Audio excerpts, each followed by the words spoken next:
Fala pessoal, antes de ir para academia aqui deu vontade de fazer o vídeo explicando aí um pouco sobre o que aconteceu com Americanas. Quando essas coisas de mercado financeiro fura a bolha do mercado financeiro é interessante, né? Aparece muita gente pedindo opinião, perguntando o que aconteceu e etc. Porque é curioso, né? Você vê lá o número de 20 bilhões, agora 40 bilhões, acaba gerando curiosidade na pessoa. E como sempre, eu vou tentar ser ultra máximo didático, tá? Então, vou deixar passar alguma coisa, vou explicar algum conceito de forma mais simplista, tá? Uma certa expressão aí caiu na boca do povo que chama risco sacado. Primeiro eu vou explicar o que é o risco sacado, tá? Antes de explicar o que aconteceu com Americanas. Então, o que é o risco sacado? Imagina Americanas com a Nestlé. A Nestlé vende lá os produtos para Americanas, né? Que coloca lá no freezer, que coloca na prateleira para Americanas vender para a galera ali no shopping, antes de ir no cinema, etc. Nessa venda da Nestlé para Americanas, existe um prazo de 120 dias, por exemplo. Então a Americanas chega para a Nestlé na negociação deles e fala: Nestlé, posso te pagar daqui 120 dias? Deles falam: beleza, pode. É o que acontece. Chega o Itaú, por motivos que eu vou explicar depois, chega o Itaú nessa situação, um banco aí, uma instituição financeira no meio, fala: ó, Nestlé, você tem R$ 100 para receber da Americanas daqui 120 dias, certo? A Nestlé fala: certo, tem. Vendi lá muito sorvete para eles têm que me pagar R$ 100 daqui 120 dias. O Itaú chega: que tal se eu pagar para você 90 hoje, à vista, e aí eu recebo da Americanas depois? Então, a Americanas vai me dever, então a Americanas vai ter que me pagar R$ 100 daqui 120 dias. Não vai mais precisar pagar para você. Eu já te paguei 90 dias, você sai da jogada e eu me viro aqui com a Americanas e eles me pagam aqui R$ 100 daqui 120 dias, beleza? Então, a Analista fala: beleza, maravilha. Dá aí meus R$ 90 hoje e se vira com a Americanas daqui 120 dias, tá bom? Então, essa que é a operação risco sacado, beleza? Aí a dúvida que fica no ar é: porra, então por que que a Americanas foi tão penalizada, né? Caiu, sei lá, 75% no primeiro dia, tá todo mundo falando, rombo de 20 bilhões, o que aconteceu? Porque se a gente para pensar, Americanas, ao invés de dever para Nestlé R$ 100 daqui 120 dias, ela vai dever para Itaú. É isso que vai acontecer. Não tem. Não é que apareceu 20 bilhões em dívidas do nada que não estava sendo contabilizado e, puta, agora do nada Americanas tem que pagar 20 bilhões para alguém. Mas não é bem assim. Vamos lá. Primeiro ponto de por que acontece isso, tá? Primeiro ponto que a gente tem que saber, na verdade, é assim: existem duas contas no balanço. Uma chama contas a pagar e outra chama empréstimos, tá? O contas a pagar é o que você deve para o seu fornecedor. Então, seria esses R$ 100 para a Nestlé. Beleza? Então, se Americanas ainda tivesse devendo para a Nestlé, seria ali o contas a pagar. Estaria os R$ 100 no contas a pagar durante esses 120 dias. Agora, tem uma outra conta, que é a de empréstimos, que é o que a Americanas deve, por exemplo, para o Itaú nesse caso. Então, esses R$ 100, ao invés de aparecerem em contas a pagar, apareceriam em empréstimos, tá?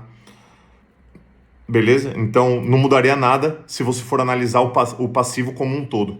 Vai mudar se for analisar a necessidade de capital de giro, tá? Mas isso eu não vou falar aqui. Mas isso muda no valor da empresa, tá? Quando você analisa a necessidade de capital de giro ou o empréstimo está esses R$ 100 ou na necessidade de capital de giro ou no empréstimos e financiamentos, vai mudar no valor da empresa lá na frente, quando for calcular o valuation da Americanas.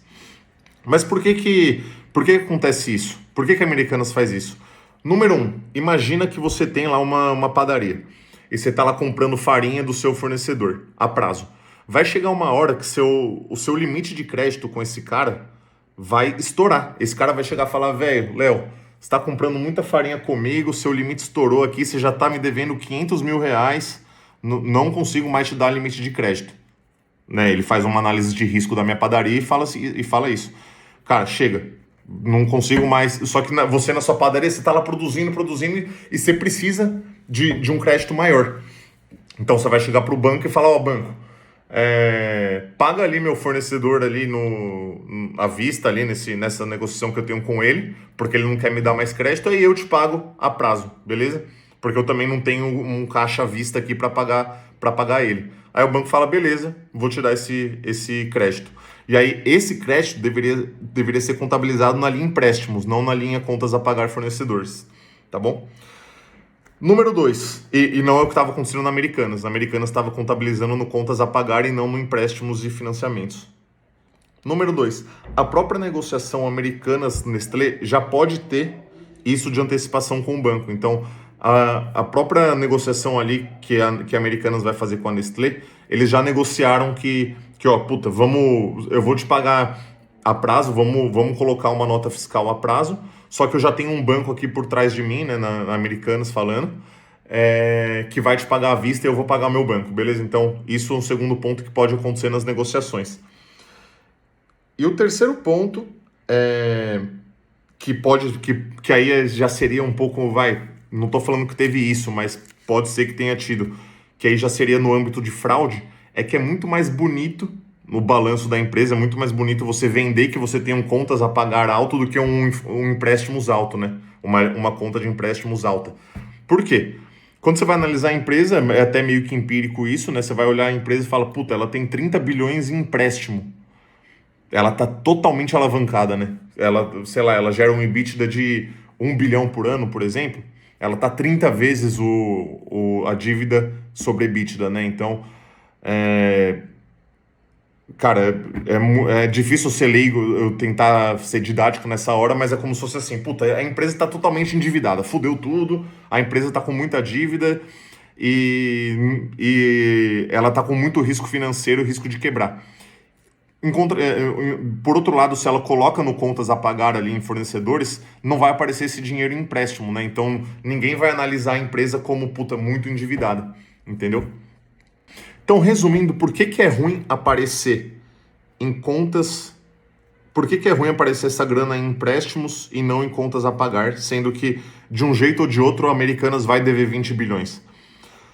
Porque quando uma instituição financeira vai fazer análise de risco da Americanas, ela vai olhar principalmente, ela olha várias coisas, óbvio, mas ela vai olhar principalmente o nível de endividamento dessa empresa, antes de dar mais linha de crédito, antes de dar mais um empréstimo para essa empresa. E essa grana, esses 20 bilhões, não aparecia nessa conta de empréstimos, aparecia na conta de fornecedores, que, como eu disse no começo, afeta a necessidade de capital de giro. Então, afeta para baixo, né? Então, você diminui sua necessidade de capital de giro quando seu contas a pagar aumenta. Então, gente, é mais ou menos isso que eu quis dizer para vocês.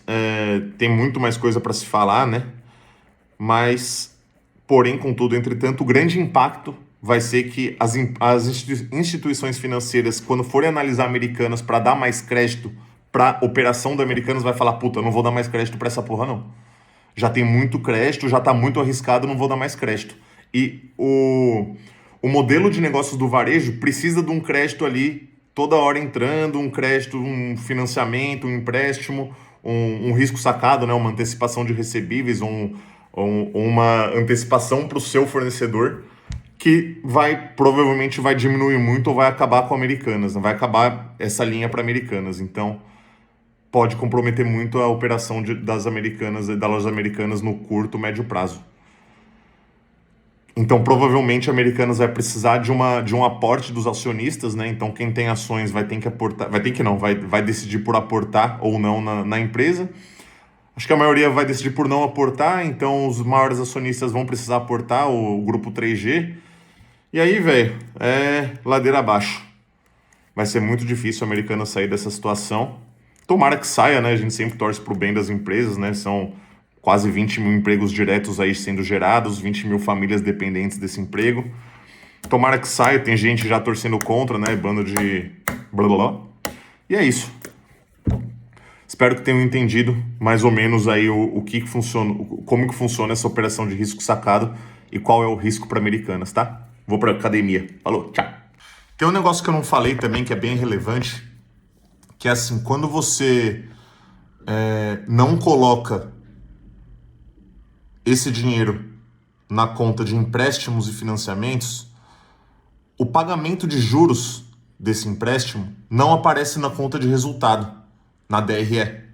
E o que acontece? Vamos supor que você tem uma dívida gigante, que é o caso da Americanas, e você paga, por exemplo, 1 bilhão de reais, não 1 bilhão não, vai 500 milhões de reais por ano em juros dessa dívida.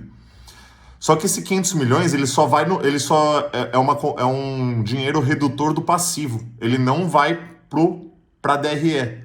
Então ele não aparece lá reduzindo o lucro líquido da empresa. Então o lucro de varejista, como Magazine Luiza, Americanas, Via Varejo, já é extremamente baixo. Se ele coloca ainda esses 500 milhões ali na despesa financeira, vai para menos ainda. Talvez fosse até um prejuízo absurdo. Então isso também seria ruim para os resultados da empresa, comprometeria a valorização das ações, e aí entra no âmbito de meta de bônus de diretoria, de CEO, que provavelmente não, com certeza tem meta de lucro da empresa, de geração de caixa, de várias outras coisas, que esse dinheiro aparecendo na DRE como despesa financeira comprometeria a meta desses caras. Então é outro indício que pode, não é certeza, que pode ter havido fraude nessa questão, entendeu? Então também, você não colocar em empréstimo essa grana, ela não aparece como juros na DRE, então maquia, né? Sei lá. Então acaba maquiando o lucro, né? A última conta da DRE da empresa. Pessoal, inclusive essa prática é bem comum, tá? Não é a prática que tá errada, não. A prática de fazer o risco sacado, né? De fazer essa antecipação de recebíveis do seu fornecedor. Então, você utilizar o banco para pagar antes o seu fornecedor e depois você paga o banco. É bem comum, tá? Não é isso que tá errado. Às vezes pode parecer que essa prática tá errada, né? Meio obscura, mas não é isso.